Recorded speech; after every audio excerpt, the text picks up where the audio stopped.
आज हम लोग क्लास 10th का चैप्टर नंबर सेकंड से हम लोग सेकंड एक्सरसाइज देखेंगे। तो इस सेकंड एक्सरसाइज से क्वेश्चन नंबर 12 देखेंगे। तो इस क्वेश्चन इस टाइप से है। दो स्थानों दो स्थानों ए और बी की दूरी 70 किलोमीटर है। दो कारें ए व बी से चलना प्रारंभ करती है। यदि वे एक ही दिशा में चलती है तब 7 घंटे बाद एक दूसरे से मिलती है, और यदि वे एक दूसरे की ओर चलती है तब 1 घंटे बाद मिलती है। कारों की चाल ज्ञात कीजिए। तो यहाँ पर दो कार है। तो फर्स्ट कार पॉइंट ए पर होगा और सेकंड कार पॉइंट बी पर होगा। अगर ये दोनों कारें एक ही दो पॉइंट है, पहला पॉइंट ए दूसरा पॉइंट बी है, तो इन दोनों की जो बीच की दूरी है वो 70 किलोमीटर है। 70 किलोमीटर है। और यहाँ पर ए और बी से कार चलना स्टार्ट करेगी। तो अगर एक ही दिशा में चलेगी, एक ही दिशा में कहने का मतलब अगर ये इस दिशा में चल रही है, कार ए इस डायरेक्शन में चल रही है, और ए से कार इस दिशा में चलेगी पहली कार, और जो दूसरी कार है वो बी से इस दिशा में चलेगी, मतलब इन दोनों कारों की दिशा क्या होगी, एक ही दिशा होगी। और इस टाइप से एक ही दिशा में जब चलेंगे वे दोनों, तब वे दोनों इस पॉइंट पर मिलेंगे, इस पॉइंट पर सी पर। तो यहाँ पर सी पर मिलेंगे, सी पर ए और बी दोनों कारें मिलेंगी। तो यहाँ पर जो टाइम होगा तो ये दोनों कारें एक साथ यहाँ से चलना प्रारंभ करेगी।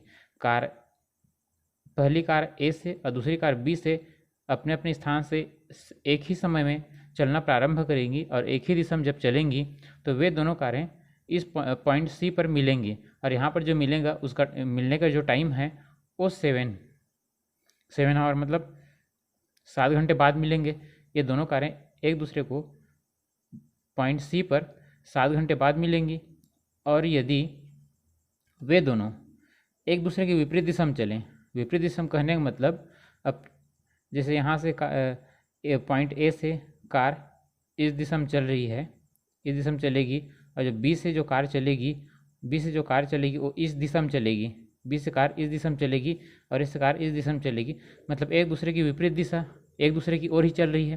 तो एक दूसरे की ओर चलेंगी, तो ये दोनों पॉइंट डी पर, एक पॉइंट यहाँ पर बना दिए हैं, इन दोनों के बीच में कोई एक पॉइंट है डी है, इसको हम डी मान लिए हैं। तो यहाँ पर मिलेंगी ए और बी। तो यहाँ पर जो मिलने का समय होगा तो वे दोनों एक दूसरे को एक साथ 1 घंटे बाद मिलेंगे, 1 आवर। तो हम लोग सबसे पहले एक ही दिशा के लिए पहले इक्वेशन बनाएंगे। उसके बाद जो सेकंड कंडीशन है इसके अकॉर्डिंग हम लोग, इस डी के अकॉर्डिंग हम लोग इक्वेशन बनाएंगे। तो सबसे पहले तो दोनों कारों की चाल की वैल्यू हमें चाहिए। कारों की चाल ज्ञात कीजिए। तो हम लोग दोनों कारों की चाल को मान लेते हैं, एक्स और वाई मान लेते हैं। तो सॉल्यूशन स्टार्ट करते हैं अब।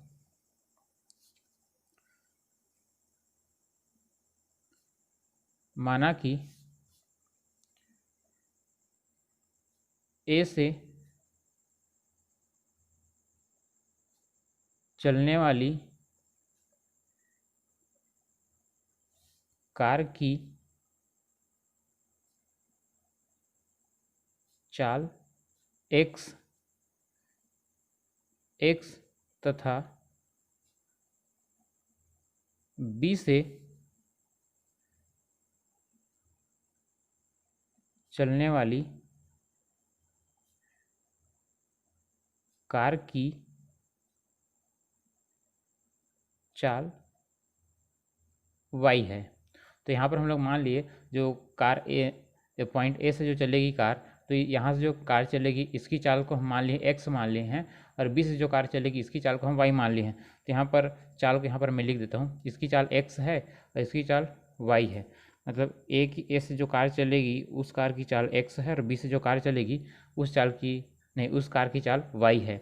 अब हम लोग चाल का फार्मूला यूज़ करेंगे। तो चाल का फार्मूला होता है स्पीड,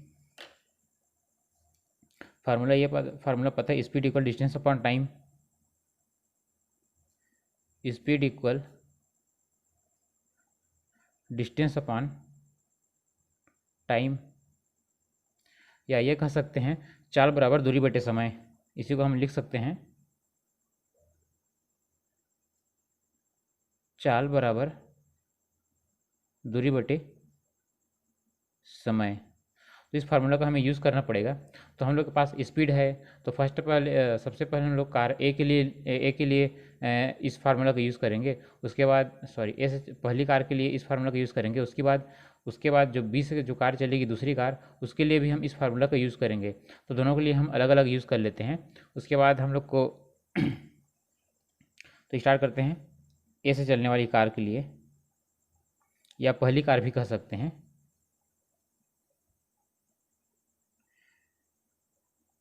ए से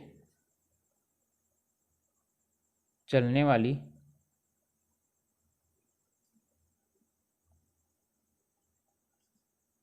कार के लिए, जो कार ए से चलेगी उसके लिए हम लोग इस फार्मूला का यूज़ कर लेते हैं। तो सबसे पहले कार की चाल ए से चलने वाली कार के लिए हम चाल माने हैं एक्स माने हैं स्पीड, और ए से जो कार चलेगी, तो ए से कार चलेगी तो फर्स्ट को एक कंडीशन के अकॉर्डिंग हम लोग सॉल्व करेंगे। तो 7 घंटे और तो ए से यहाँ से कार चलना यहाँ तक चलेगी, ए से सी तक चलेगी, तो वहाँ उसका जो टाइम है वो 7 घंटे का टाइम है। और यहाँ की जो दूरी है वो ए सी है, ए से सी तक की, इसलिए हम डिस्टेंस को क्या लिखेंगे ए सी, और टाइम क्या होगा हम लोग का 7 घंटे। तो यहाँ पर लिख सकते हैं दूरी कितना होगा हम लोग का यहाँ ए सी, और जो समय है वो है 7 घंटे है। इसको हम लोग अरेंज करके लिखेंगे, कितना हो जाएगा ये ए सी इक्वल 7x। इसी टाइप से हम लोग बी से जो कार चलेगी उसके लिए भी हम बना सकते हैं इक्वेशन। अब यहाँ पर बी से चलने वाली कार के लिए यहाँ पर सॉल्व करते हैं। तो बी से जो कार चलेगी उसकी चाल होगी y है, y माने हैं, और जो बी से सी तक की जो डिस्टेंस है वो बी सी होगा, बी सी। और उस कार जो बी से जो कार चलेगी, जो सेकेंड वाली जो सेकेंड कार है, उस कार का जो सी तक पहुँचने का जो टाइम है वो भी 7 घंटे ही है। दोनों सेम टाइम में पहुँचेंगे, 7 घंटे ही पहुँचेंगे। अब यहाँ पर बी सी की वैल्यू हमें मिल जाएगी बी सी इक्वल 7y। अब यहाँ पर हम लोग को ए सी और बी सी की वैल्यू मिल गई है। अब हम लोग टोटल डिस्टेंस देख लेते हैं।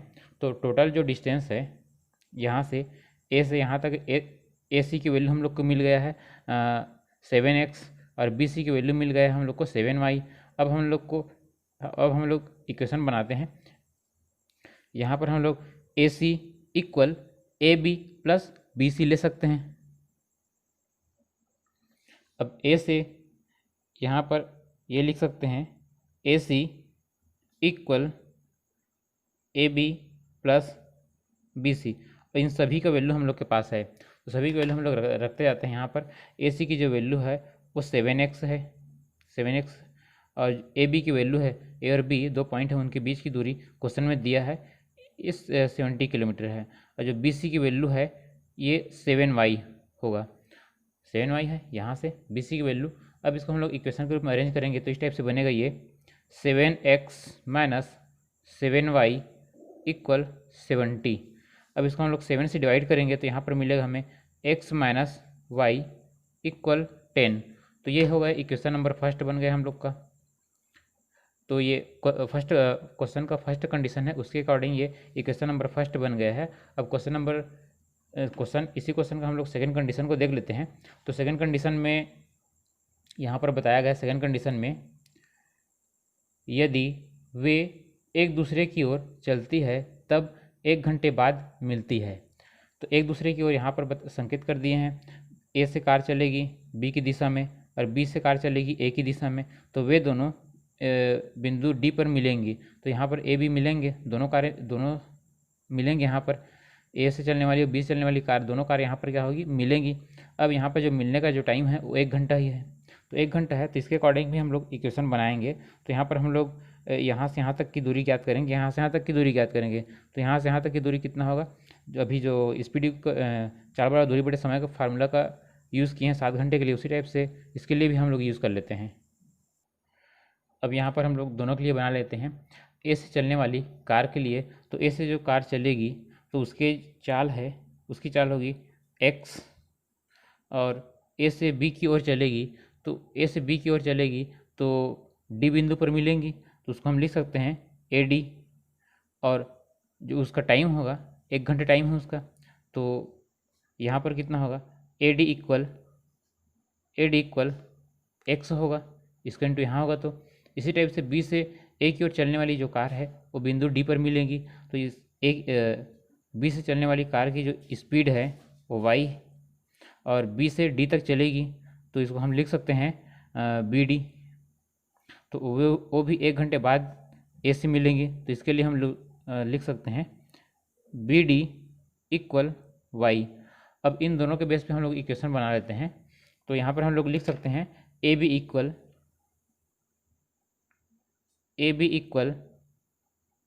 D plus B D. तो यहाँ पर ए बी की वैल्यू हम लोग को पता है, ए बी की जो वैल्यू है, मतलब ए बी की जो बीच की दूरी है वो 70 किलोमीटर है, और ए डी की जो वैल्यू है वो एक्स है। ए डी की वैल्यू यहाँ पर एक्स है, और बी डी की जो वैल्यू है वो वाई है। अब यहाँ पर इसको अरेंज करके लिखेंगे तो ये बनेगा एक्स प्लस वाई इक्वल 70। अब ये इक्वेशन नंबर सेकंड बन गया। अब इक्वेशन नंबर फर्स्ट और सेकंड को हम लोग विलोपन, या ये इक्वेशन नंबर सेकंड है, इसको हम विलोपन या प्रतिस्थापन विधि से सॉल्व कर सकते हैं। इक्वेशन नंबर सेकंड है एक्स प्लस वाई इक्वल 70, और यहाँ पर इक्वेशन नंबर जो फर्स्ट है वो एक्स माइनस वाई इक्वल 10 है। तो ये एक्स माइनस वाई है फर्स्ट इक्वेशन, और जो सेकेंड इक्वेशन है ये एक्स प्लस वाई है। तो अगर हम लोग इक्वेशन नंबर फर्स्ट और सेकेंड को ऐड करेंगे तो हम लोग को वैल्यू मिल जाएगी एक्स की वैल्यू। अब हम लोग यहाँ पर लिख लें समीकरण 1 व 2 को जोड़ने पर, मतलब इक्वेशन नंबर फर्स्ट और इक्वेशन नंबर सेकंड को हम लोग ऐड करेंगे। तो इक्वेशन नंबर फर्स्ट इस टाइप से है X minus Y equal 10, and equation number second जो है वो एक्स प्लस वाई इक्वल 70। अब इन दोनों को हम लोग ऐड करेंगे तो वाई, दोनों वाई कैंसिल हो जाएगी, क्योंकि फर्स्ट वाला जो वाई है उसमें माइनस है और सेकेंड वाला वाई में प्लस है, तो इसलिए ये दोनों कैंसिल हो जाएगी। तो यहाँ से हम लोग को मिलेगा 2x मिलेगा, यहाँ से हम लोग को वैल्यू मिल जाएगी 2x, और इन दोनों को ऐड करेंगे तो ये हो जाएगा 80।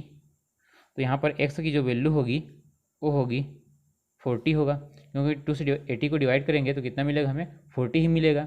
अब इसके बाद जो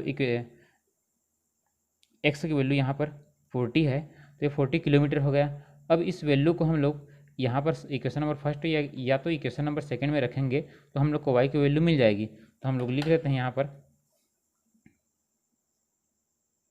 x का मान समीकरण 1 में रखने पर। अब फर्स्ट इक्वेशन में हम लोग इस x की वैल्यू को पुट कर देते हैं, तो यहाँ पर x की वैल्यू यहाँ पर रखेंगे। अच्छी से इससे ज़्यादा ईजी तो ये होगा, इक्वेशन नंबर सेकंड में रखेंगे तो थोड़ा ज़्यादा ईजी हो जाएगा। तो इक्वेशन नंबर सेकंड में हम लोग वैल्यू को रख देते हैं ये वाले इक्वेशन में। तो इक्वेशन नंबर सेकंड क्या है, एक्स प्लस वाई इक्वल 70 है, तो एक्स की वैल्यू हम लोग रखेंगे तो एक्स की वैल्यू 40 है प्लस वाई इक्वल 70। तो यहाँ पर हम लोग को वाई की वैल्यू मिलेगा, यहाँ पर वाई की वैल्यू मिल जाएगी 70 माइनस 40। तो यहाँ पर वाई की वैल्यू हो जाएगी, वाई की वैल्यू होगा, वाई की वैल्यू यहाँ पर 30। तो यहाँ पर लिख सकते हैं पहली कार की चाल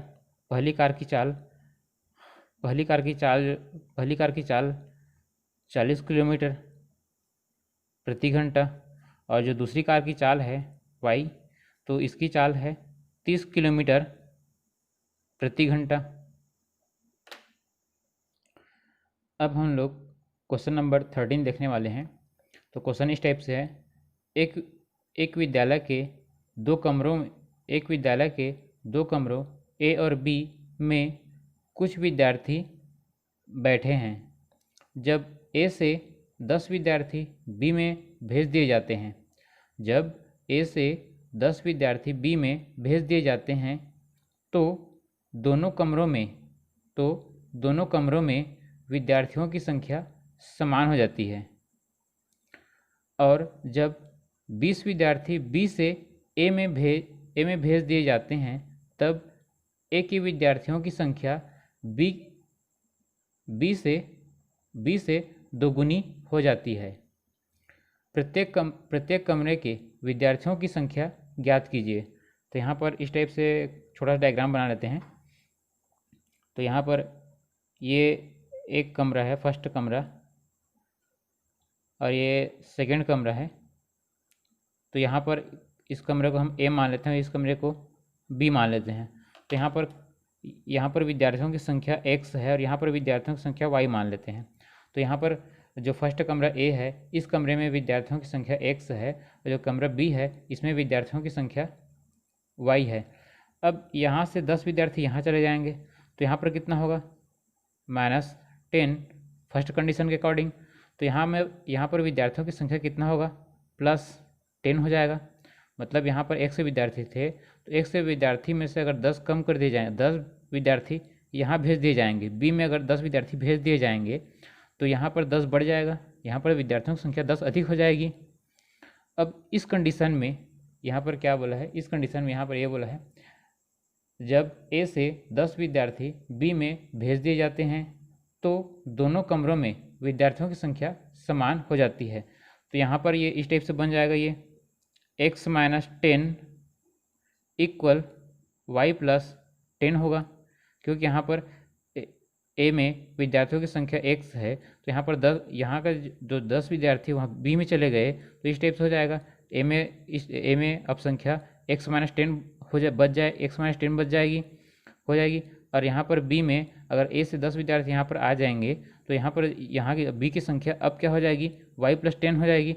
इस कंडीशन में क्या बोला है, यहाँ पर ये बोल दिया है कि दोनों कमरों में विद्यार्थियों की संख्या समान हो जाती है। तो दोनों कमरों में जो विद्यार्थी की संख्या है अब वो क्या होगी, समान हो गई, मतलब इक्वल हो गया। तो x - 10 इक्वल y + 10 हो गया। ये फर्स्ट कंडीशन हो गया। अब सेकंड कंडीशन देख लेते हैं। सेकंड कंडीशन के अकॉर्डिंग अगर देखेंगे हम, तो यहाँ पर भी हम पहले बना लेते हैं डायग्राम, फिर सॉल्व करेंगे। तो यहाँ पर ये ए के लिए है और ये बी के लिए है।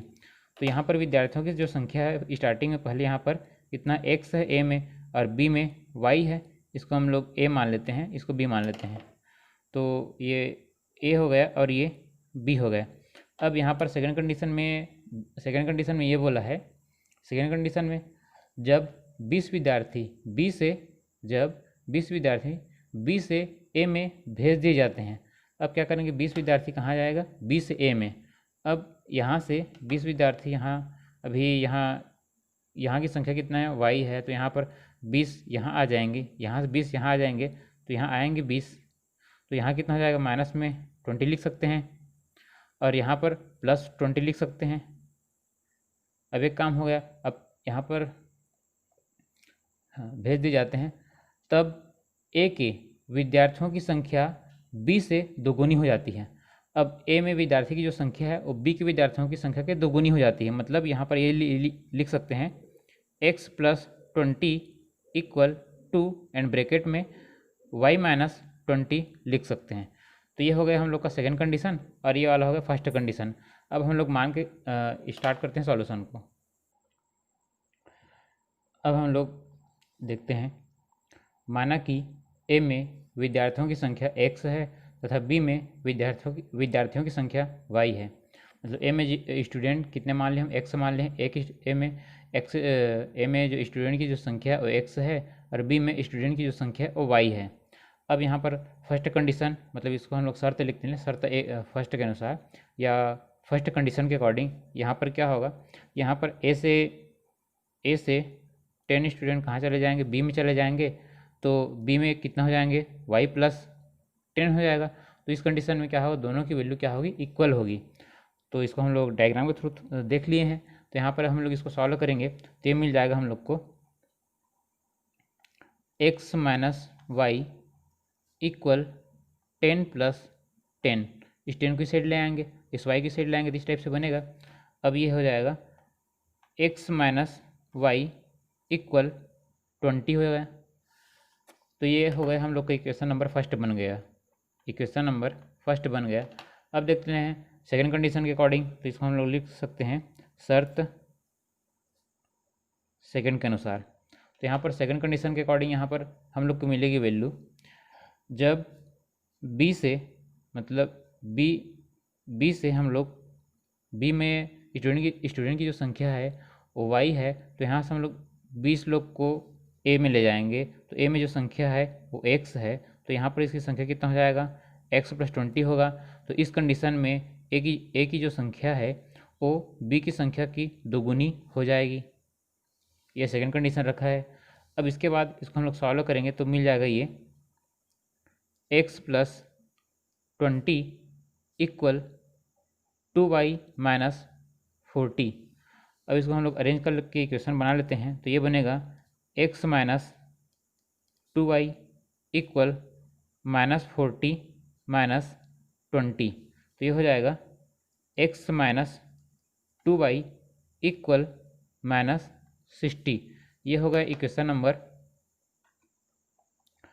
अब ये होगा इक्वेशन नंबर हम लोग का सेकंड बन गया। तो ये होगा इक्वेशन नंबर सेकंड और इक्वेशन नंबर फर्स्ट यहाँ पर है। तो यहाँ पर इक्वेशन नंबर फर्स्ट और सेकंड को हम लोग सॉल्व करेंगे विलोपन विधि से तो हम लोग को वैल्यू मिल जाएगी। तो यहाँ पर देखते हैं y यहाँ पर x - y है इक्वेशन नंबर फर्स्ट में और इक्वेशन नंबर सेकंड में x - 2y है। तो यहाँ पर चिन्ह क्या है, सेम है। तो सेम चिन्ह है तो यहाँ पर हम लोग ऐड करेंगे तब भी। अब हम लोग इक्वेशन नंबर फर्स्ट में इक्वेशन नंबर सेकंड को माइनस कर देते हैं। तो यहाँ पर लिख सकते हैं हम लोग समीकरण 1 में 2 को घटाने पर। अब समीकरण 1 में हम समीकरण 2 को घटाएंगे। समीकरण 1 को पहले लिख लेते हैं। तो यहाँ पर समीकरण 1 है मतलब first equation x - y = 20 and second equation है यहाँ पर x -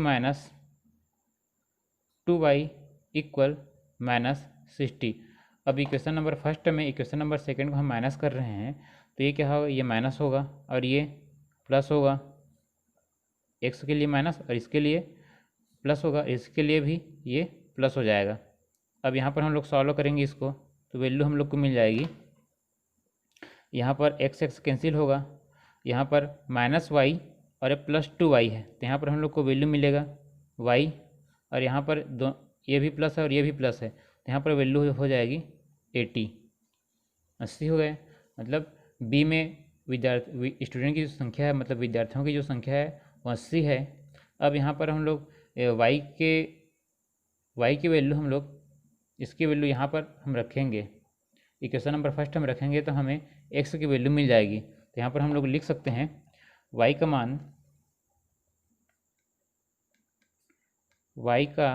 मान समीकरण 1 में